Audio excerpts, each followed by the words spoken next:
¿Por qué el gobierno no estaría dispuesto a hacerlo si el razonamiento dice nos daría mucho rédito?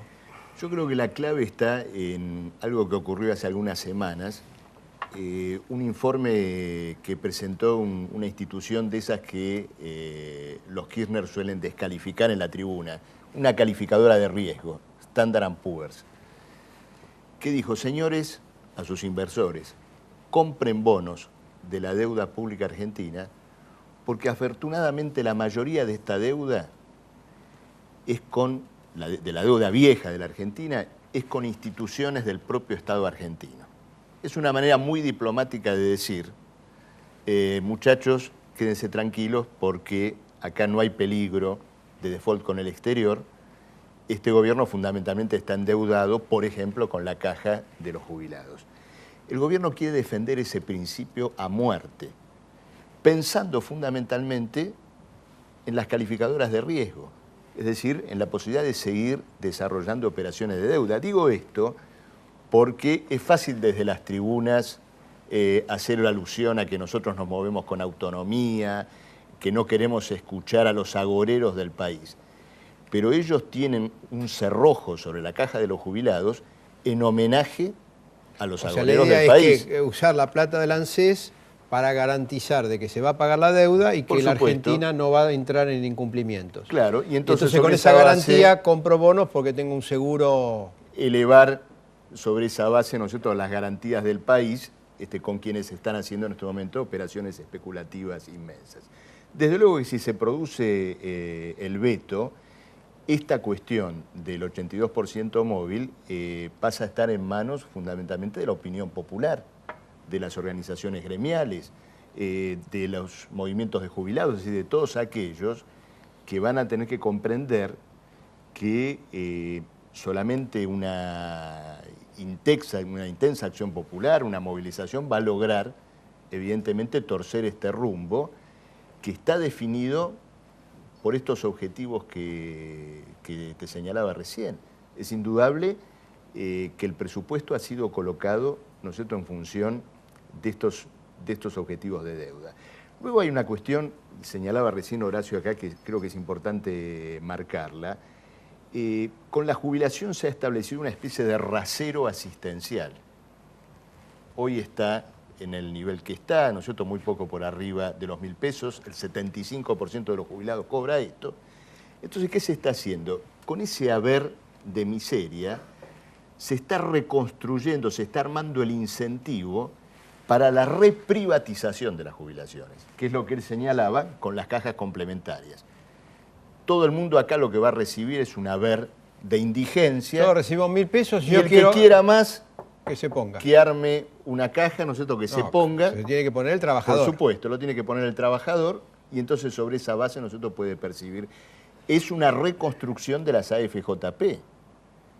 Cuando se pensaba que la nacionalización de las AFJP habría otra perspectiva para los jubilados, se ha armado esta cuestión. Por eso también hay que alertar que, siendo tan importante que se recomponga el haber mínimo con esta ley, esto tiene que ser tomado como un peldaño para la reconstrucción del sistema jubilatorio. No sea cosa que volvamos a armar un nuevo piso un poquito por arriba del que tenemos hoy, que luego el gobierno manipule el salario mínimo, justamente porque esta jubilación se va a relacionar con el salario mínimo, y volvamos, ¿no es cierto?, a pisos de características. Una cuestión importante, los que están promoviendo ahora la formación de una caja es el sindicato del personal de la AFIP.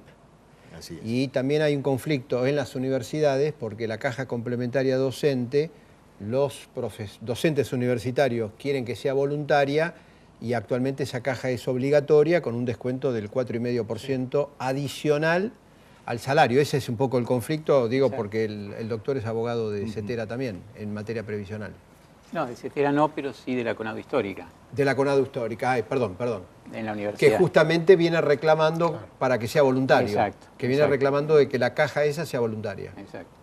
Sí, yo creo que acá hay como dos enfoques. Hay un enfoque que se mantiene de los 90, que es esta idea que señalaban recién, o sea, que tiene que ver con una concepción de la seguridad social en su conjunto. Si uno analiza las reformas de la seguridad social de los 90, la gran mayoría subsisten en la actualidad. O sea, no ha habido una modificación de la estructura de la seguridad social en materia de salud. ¿En la Argentina? En la Argentina, en materia de riesgos laborales, en materia de previsión, de asignaciones familiares. Hay una concepción de la seguridad social como una seguridad social de mínimos. Y en materia previsional es exactamente lo mismo. Por lo tanto, poner en discusión el 82%, aunque sea en este punto exclusivamente, complica ese enfoque, porque realmente abre un debate sobre el futuro de la seguridad social en su conjunto. Entonces le puedo hacer una pregunta. Hay mucha gente, especialmente algunos especialistas en seguridad social, muchos que son asesores de bloques parlamentarios que hoy quizá voten a favor del 82%, pero que en distintos trabajos postulan que la jubilación no tenga ninguna referencia con el salario y que haya una jubilación básica para todos al margen del sueldo y del aporte que hayan hecho. ¿A usted qué le parece eso? Bueno, ese es un poco el alineamiento del Banco Mundial. O sea, el Banco Mundial, después del 90... Pero le digo que son asesores. Sí, sí. De la UCR, asesores del GEN. Es la idea del universalismo básico. Es la idea de que haya un básico universal. ¿Ustedes los conocen? Sí, sí, o sea, yo he escuchado esa teoría. ¿Usted está en contra de eso? Mire, yo creo que tiene que estar vinculado esencialmente al salario, porque eso lo dijo antes Ramal, ¿verdad? O sea, que es un salario diferido, efectivamente. Es cierto que ya lo contributivo no alcanza, ¿verdad? Que la estructura debe ser de financiamiento, incluye los impuestos, incluye todo el financiamiento del Estado. Pero de ahí a concluir que en un esquema que vaya todo hacia el mínimo y que tengamos otra vez un camino abierto hacia la reprivatización digamos, de lo que hoy hemos recuperado, entre comillas, como reparto. Ojo, es claro que yo voté en contra, pero voté en contra no por eliminar... ¿En contra de qué? En contra de la reestatización de las AFJP, no por estar a favor del sistema de AFJP, sino por falta de confianza en cómo se iba a hacer y para qué se iba a hacer, y porque no se respetaron algunas cosas mínimas que tendrían que haberse respetado de los contratos previos, digamos, ¿no? O sea, sí con el concepto estaba de acuerdo. Me parece que el sistema tiene que ser básicamente solidario y no individualista, ¿no?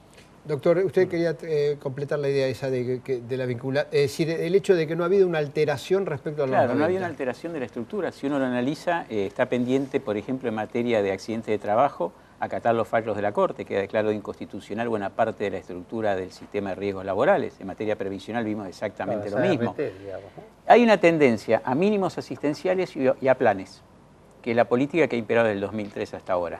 Planes asistenciales que de alguna manera permiten disciplinar a la sociedad.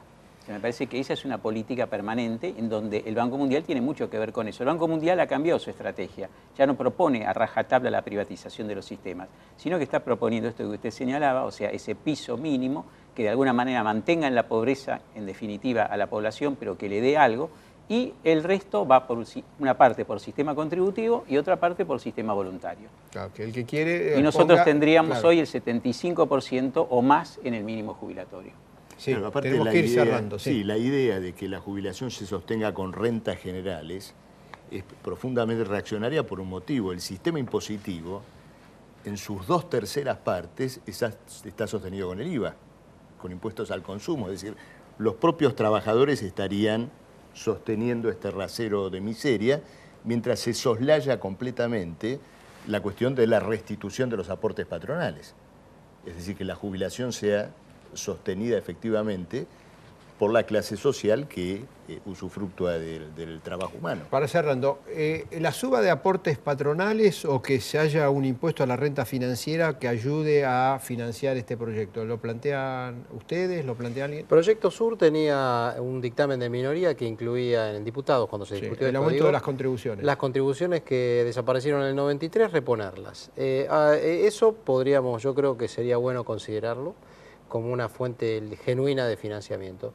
Hay otra que es lo que las provincias dan al ANSES, o transfirieron en su momento al ANSES, cuando se estableció el sistema de la coparticipación, el 15%, sumarlo a enfrentar este nuevo gasto, digamos, ¿no? Por ejemplo. Es otra de las propuestas. Bueno, hoy la plata esa va al ANSES.